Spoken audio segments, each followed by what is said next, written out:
It is so interesting that when people have experienced you a very specific way and then you change as a result of healing, as a result of introspection and realizing what's necessary to evolve, but they experienced you previously consistently for years, it's like you all of a sudden owe them something. And it's interesting because this has to do with like setting boundaries. I would say that setting boundaries is probably the most challenging thing for people. Um, Mainly because people that are not used to boundaries, people that do not like boundaries, are not going to want to have anything to do with that, and they're probably going to have some type of pushback. It's just so interesting because the things that I've experienced in life in terms of like what you owe people, you don't owe anyone anything. And anyone who's caught in the illusion that they do, they're only doing themselves a disservice because they're caught up in games of manipulation that people are selling them on, right?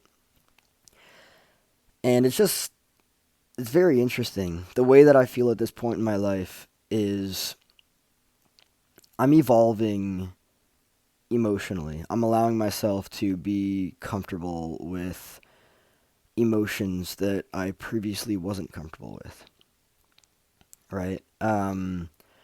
I am just learning about my expression of healthy anger. And I think that previously I was scared of it. But as a result of how I was conditioned to believe that it was a bad thing. However, it's not. Healthy anger is not a bad thing. When somebody violates your boundaries and you learn to be a doormat and you learn to appease, that is an unhealthy thing. Because, looking at boundaries and everything, looking at foreign threats, boundary violations is what I'm talking about there. Um, you really need to be able to, you know, that. Because if you don't have that, or if you condition yourself to believe that that's not okay, then you're going to live your entire life just tolerating bullshit from people. That's just the reality of it. And I've had plenty of years of experience with this. I have pushed down anger so many times. So much so that I've actually, like, just been the doormat that just, like, appeases and, people pleases and doesn't put his needs first. Doesn't even take his needs into consideration. Consider it that his needs are non existent. I have noticed recently that I remember being asked if I was happy. Um, and I answered saying yes. And then I was doing some reflecting yesterday. And then I thought to myself, am I really happy? Am I really that happy? And this is definitely not something that I would consider to be like ooh, red flag. He has to ask himself if he's happy. No, it's important to. It's important to check in with yourself and make sure that you're actually happy. Here's what I realized.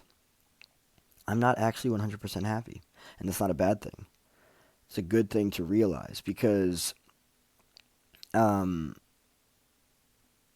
there overall I'm very fulfilled in life. I am like absolutely fulfilled.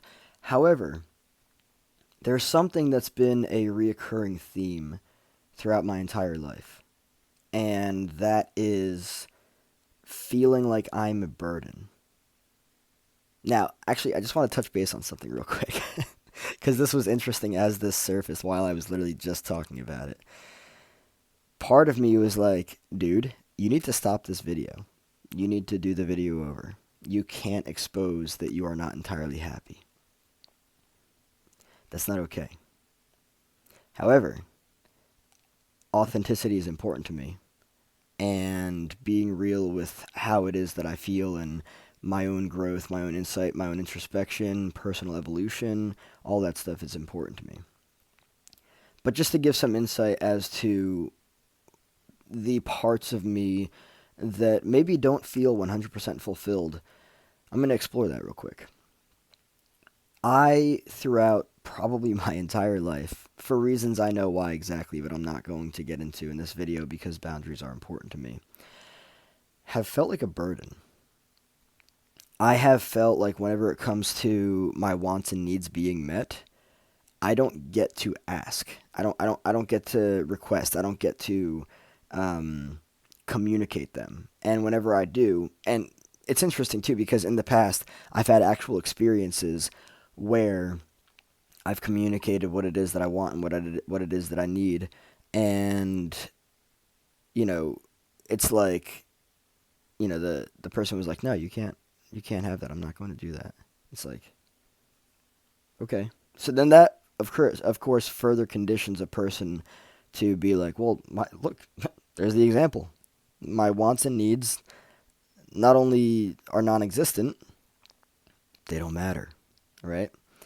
Um, and it's absolutely crucial for me to recognize the things in my life, if any, that have that theme going on. Because if I don't, I'm just going to continue to live life unfulfilled. And I can't allow that for myself. And of course, this is not like overall. Like, this is like an aspect here or there. However, this is pretty big. Like, if if you feel like your wants and needs are non-existent, you're not going to communicate them. If you don't communicate them, there's a huge chance that you are not going to get your wants and needs met. That's just the reality of it. So, realizing this for myself, I have felt like for a far majority of my life that I have just taken up space. There we go. There's a really good way to put it. That I've just taken up space. And that the space that I had taken up it was a very little amount of space. That space that I had taken up was a burden to the people that I was taking it up. And this is, of course, a result of insecurity, low self-esteem, lack of confidence, all of that kind of stuff, which is all changing now. I'm grateful for. But yeah, it's kind of strange to be in my position. I'm just saying what I feel. It's kind of strange to be in my position, and like I'm a pretty optimistic dude. I'm a pretty happy dude. I'm like yeah, I've done enough healing to be in a really good space of awareness to recognize how beautiful life is. However, it's important for me to come to these conclusions and understandings of, well, you're not as happy as you could be, and here's why. I'm not going to be afraid of that. And I know that a lot of people are actually afraid of being like, "Oh my God, I'm not as happy as I could be. How could that even be possible?" It's like, it happens. Look at what's there. Have a conversation with it. It'll get better.